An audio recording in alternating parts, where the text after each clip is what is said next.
Le Padre Pio s'est retiré dans un petit couvent de montagne pour mener une vie recueillie et offerte à Dieu. Écarté du monde, il célèbre la messe et prie pour le monde. Mais la Providence lui impose une croix exceptionnelle. En 1918, les plaies de la Passion du Christ qu'il avait aux mains et aux pieds, mais qui étaient invisibles, se mettent à saigner. Comme il confesse et dirige des filles spirituelles, elles s'en rendent compte, cela s'ébruite à San Giovanni Rotondo, les pèlerins se multiplient et de proche en proche accourent au couvent de toute l'Italie, puis de l'étranger et même des États-Unis.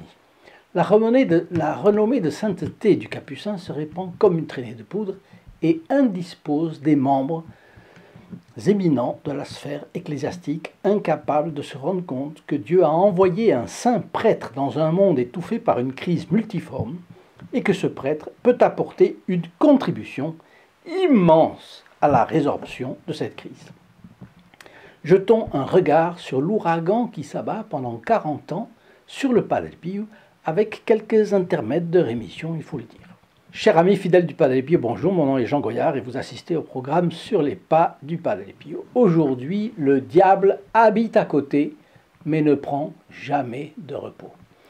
D'emblée, je vous signale que ce livret et cette photographie du Padre Pio sont gratuits pour vous, même en réalité 2 photographies, l'une avec les 10 conseils spirituels du Padre Pio et l'autre avec une consécration au Padre Pio. Je vous les signale, pourquoi? Parce que nous avons une grande campagne de diffusion de la vie du Padre Pio et de ses fioretti dans les foyers, donc ne vous en privez pas. Le livret est gratuit, les photos sont gratuites et le port est gratuit.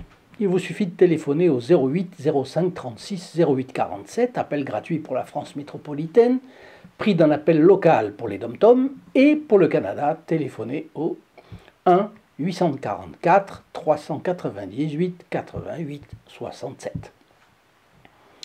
De septembre 1918 à 1920, le Padre Pio célèbre la Sainte Messe, prie le chapelet et souffre en silence. En 1920, un ancien médecin et psychologue, franciscain, recteur de l'Université catholique de Milan, bénéficie d'un grand prestige. Sans la permission du Vatican, il vient au couvent du Padre Pio et dit à ce dernier qu'il vient examiner ses stigmates. Et de son côté, le Padre Pio a l'interdiction de ses supérieurs de les montrer sans une autorisation écrite de la fameuse congrégation du Saint-Office. Le Padre Pio obéit aux ordres, le père Gemelli insiste, le Padre Pio ne cède pas et le congédie. Le Padre Gemelli, le père Gemelli, le prend très mal. Quelqu'un l'a entendu dire avant de quitter le couvent, « Celui-là, je le retrouverai ». Donc une réaction tempéramentale, de l'amour-propre, voilà ce que c'est. Très en cours au Vatican, cependant, il fait partie des ecclésiastiques dont le projet est de réconcilier l'Église avec le monde moderne.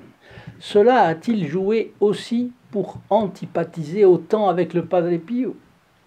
Toujours est-il qu'il va user au maximum de son influence pour discréditer celui-ci, le faire passer pour malade mental et le priver de contact avec les fidèles.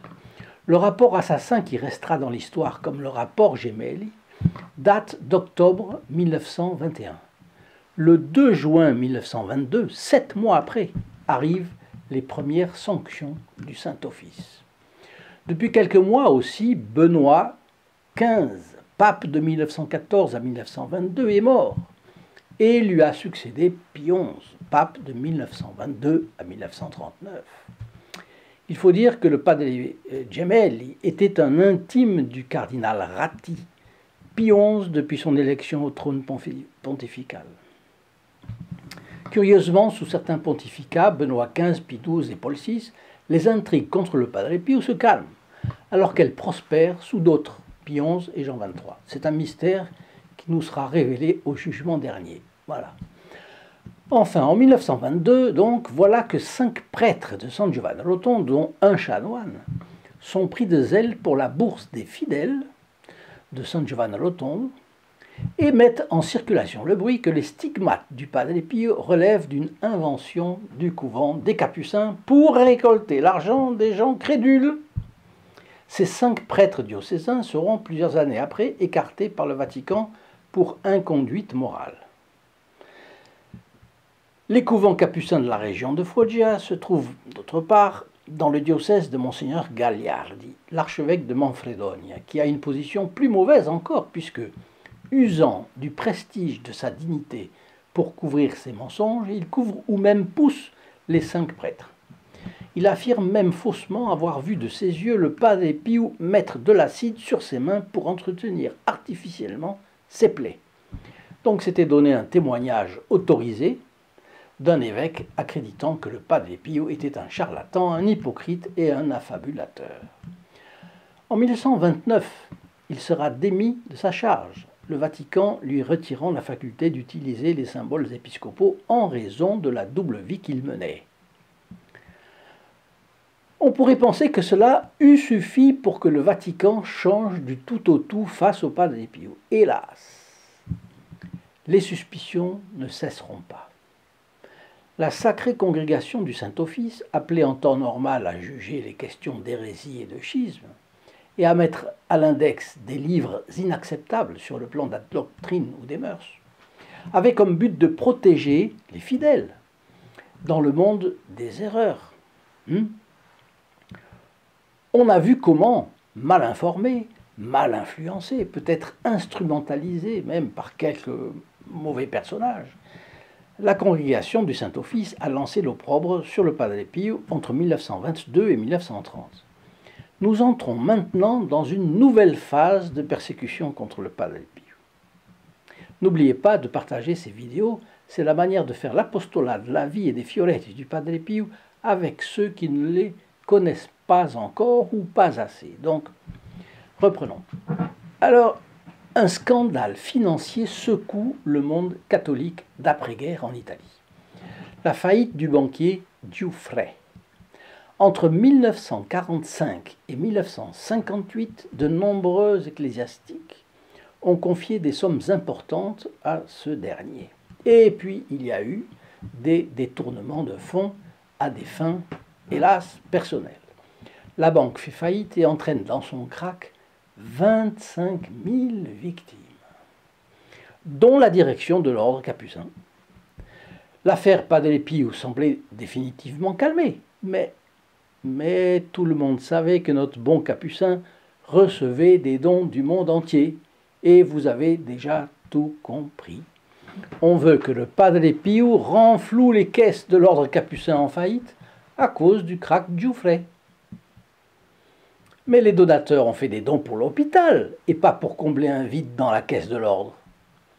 On ne peut absolument pas attribuer des sommes à un objet pour lequel ils n'ont pas été versés. Devant le refus du Padre Pio, on veut le faire céder. Et comme il ne cède pas, les dirigeants de l'ordre capucin vont reprendre les vieilles lunes contre lui. Précisons que le padre est propriétaire de son hôpital et des dons reçus pour celui-ci. Pour un moine, c'est évidemment exceptionnel. Pie XII a voulu qu'il en soit ainsi. Et il l'a relevé de son vœu de pauvreté en 1957. Et cela pourquoi? Pour éviter que justement des indélicats ne mettent la main sur l'argent de son œuvre. C'est normal. À cause des sommes énormes que le padre reçoit, un journal publie que le padre est le moine le plus riche du monde. Et ses ennemis en font des gorges chaudes, bien sûr. On ne dit pas qu'il viole la règle, puisqu'il y a eu l'autorisation de Pie XII, et que si son hôpital est riche, lui, il vit comme toujours très pauvrement. Mais quand la calomnie n'a pas moyen de dire quelque chose, elle l'insinue. C'est son travail subreptice qui sous-entend. Et vous imaginez comme il était difficile pour les fidèles du Padre Pio de réfuter des insinuations. Bon. Et puis on accuse la malhonnêteté, la Casa Sollievo della Sofferenza. Ben oui, c'est un hôpital qui s'est développé d'un coup, de façon phénoménale, c'est louche. La réussite, c'est louche. Puis des pressions s'ajoutent au reste. on prend des mesures restrictives au ministère du Padre Pio. On l'isole de ses amis, on l'espionne. On place même des micros dans son confessionnal, ce qui est, comme chacun sait, un péché gravissime, puni d'excommunication automatique pour ceux qui en sont coupables, prêtres, moines ou autres. Et seul le pape et ses confesseurs peuvent l'absoudre. Hélas, plusieurs capucins de son couvent font partie de cette conjuration, disons comme ça. Il est vrai avec la couverture des hauts responsables de l'ordre, sans quoi ça n'aurait jamais été possible, ce qui ne vaut pas confession pour autant des péchés commis. Bref, voici qu'en 1959, quelqu'un va parallèlement à cela essayer de relancer les anciennes accusations contre le Padre Pio. Et cela va venir d'un évêché prestigieux, celui d'une ville magnifique du nord de l'Italie, pleine d'histoire. Son université date du tout début du XIIIe siècle et sa fameuse basilique abrite le tombeau de saint Antoine de Padoue, objet d'une immense dévotion et que nous avons tous prié un jour ou l'autre, ne serait-ce que pour retrouver un objet perdu. Eh bien, c'est bien sûr de Padoue dont il s'agit, à 40 km de Venise. L'évêque est un capucin, encore un, et on est atterré de voir combien le Padre Pio a eu maille à partir avec beaucoup de dirigeants de son ordre. Ça vient de là le problème. À la tête, Monseigneur Girolamo Bortignon, qui le restera évêque de Padoue jusqu'en 1982, donc bien après la mort du Padre Pio. Quelle est l'allégation de Monseigneur Bortignon? Pour soutenir son œuvre de charité, l'hôpital de la Casa Sollievo della Sofferenza, le Padre Pio a créé des groupes de prière destinés à avoir leur place dans l'Église, donc dépendants de la hiérarchie ecclésiastique. Vivantes assemblées de foi et foyers d'amour que le pape Paul VI a qualifiés d'immenses fleuves de priants. Padre Pio disait « Dans les livres, on cherche Dieu. Dans la prière, on le trouve. » Bon, justement, l'évêque de Padoue a besoin d'argent. Et je crois que lui aussi a été victime du scandale Giuffre. Et il a besoin de beaucoup d'argent, parce qu'il a lancé une œuvre sociale surdimensionnée, qui sera d'ailleurs critiquée pour être dispendieuse. Monseigneur Bortignon trouve que les contributions des fidèles envoyées à San Giovanni Rotondo par ces groupes de prière représentent une hémorragie d'argent au détriment du diocèse. Comment est-ce possible d'avoir ce genre de jalousie? Bien, il allègue d'abord que n'ayant pas été officiellement révoqués, les décrets du Saint-Office sanctionnant le Padre Pio restent en vigueur. Il est par conséquent opportun, dit-il, que les fidèles soient toujours appelés à se tenir éloignés du frère controversé en raison des dangers qu'il représente. Fermez les guillemets. Remarquez l'épithète « frère controversé », tout en insinuation. Là aussi, comme si le fait que les opinions soient partagées à son sujet était le signe de sa perversité.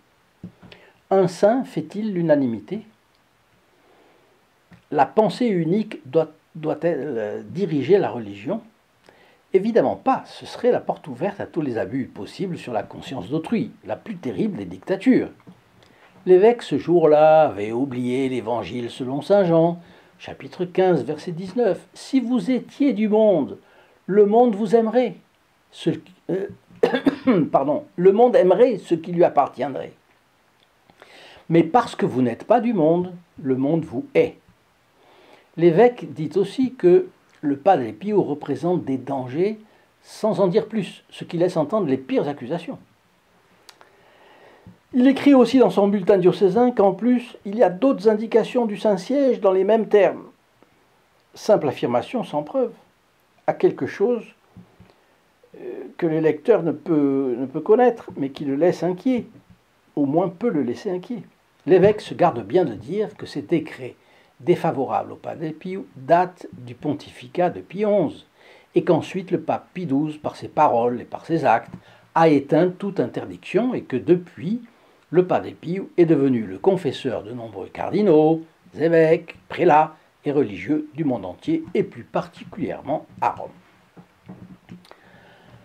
Mais Monseigneur Bortignon va jusqu'à interdire la célébration de toute messe ou prière de quelque prêtre que ce soit ayant un lien avec le Padre Pio. C'est absolument ahurissant. La cible principale de sa lutte va désormais être les groupes de prière du Padre Pio, qui s'étaient formés dans le diocèse de Padoue avant que lui, évêque, n'y arrive. Voyant que les membres de ces groupes, contrairement à ses indications, continuent à envoyer leurs modestes contributions régulières, et mensuelles même, à San Giovanni Rotondo, il déclenche une véritable guerre contre eux. Alors là, je fais une parenthèse, parce que c'était vraiment la bonne solution qu'avait trouvée le Padre Pio, c'était sa sagesse. Son hôpital, comme toute œuvre soucieuse d'un avenir long, a un besoin impératif de stabilité financière. C'est ce qui permet de tabler sur du solide, du sérieux. Si quelques donateurs ont de graves problèmes et ne peuvent pas continuer, il y a les autres qui ont la notion du sacrifice et qui ont décidé de le faire et qui continuent, qui font leurs efforts. Et la stabilité de l'œuvre n'est pas compromise. L'hôpital ne pouvait pas se permettre de risquer un arrêt de ses ressources. Au fond, avez-vous remarqué que la chaîne sur les pas du Padre Pio a choisi la même voie?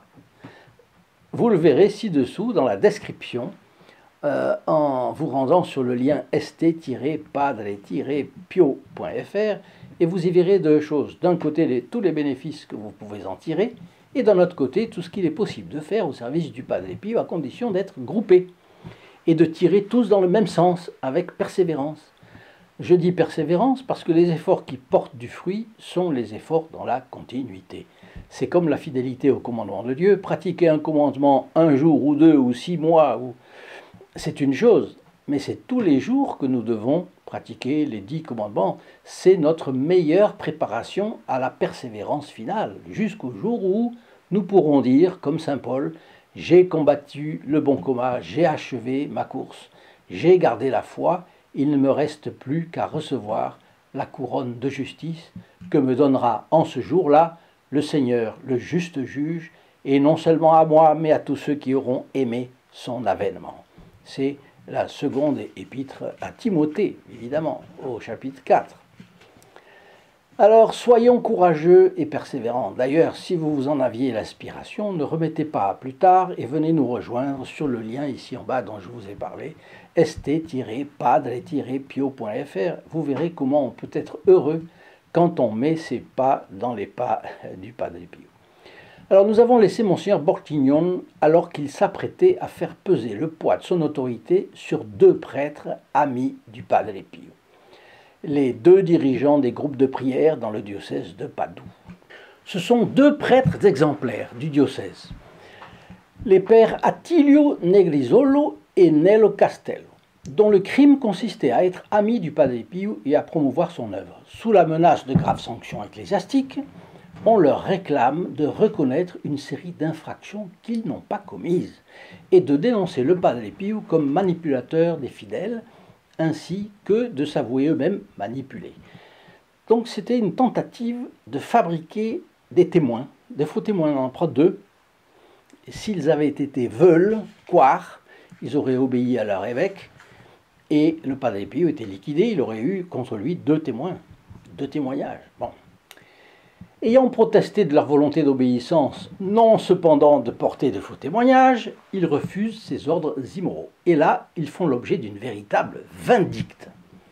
Sans preuve, sans témoin et sans défense, l'évêque les suspend ad divinis de leur ministère sacerdotal. C'est très grave, suspendu ad divinis, ça veut dire qu'on ne peut plus faire sa mission de prêtre. C'est fini. On ne peut plus dire la messe, etc. Bon. Dans son livre blanc, Emanuele Brunato, un ami et fils spirituel du Padre Pio, nous donne un résumé des infractions dont Monseigneur Bortignon voulait arracher les aveux aux 2 prêtres. Vous allez voir. Rien que cette liste parle d'elle-même. Conspiration contre l'autorité du souverain pontife et de la hiérarchie ecclésiastique. Pour Monseigneur Bortignon, le Padre Pio organisait rien de moins qu'un coup d'État pour renverser le pape. Voyez, c'est n'importe quoi, mais c'est n'importe quoi. Plus c'est gros, plus ça passe. Bon. De instigation d'une rébellion contre l'évêque, puisque le Padre Pio essayait de soulever les fidèles contre l'autorité ecclésiastique établie et de les inciter contre elle. 3. Schisme et hérésie, puisqu'une secte se forme autour de lui qui rejette la constitution hiérarchique de l'Église, plaçant le Padre Pio au-dessus du pape comme véritable chef de son Église, qui est une espèce d'église charismatique, dit-il. 4. Superstition et idolâtrie, car il s'est érigé en nouveau sauveur, le Padre Pio. Les fidèles l'ont adoré, vous imaginez, le considérant comme Dieu et ont organisé une église différente, une nouvelle religion, un culte idolâtre. 5. Formation d'une sorte de société secrète dans le style de la franc-maçonnerie. 6. Faux mysticisme, car les fidèles du Padre Pio, faisant fi de l'autorité légitime et de sa loi, se livraient à toutes sortes d'immoralités. Si c'était aujourd'hui Monseigneur Bortignon qui avait accusé le Padre Pio, eh bien, il aurait dit que le Padre Pio était gourou d'une secte. Donc, dans son agitation passionnée, il va jusqu'à affirmer que le Padre Pio nie le Christ et sa rédemption pour s'ériger en nouveau médiateur et rédempteur.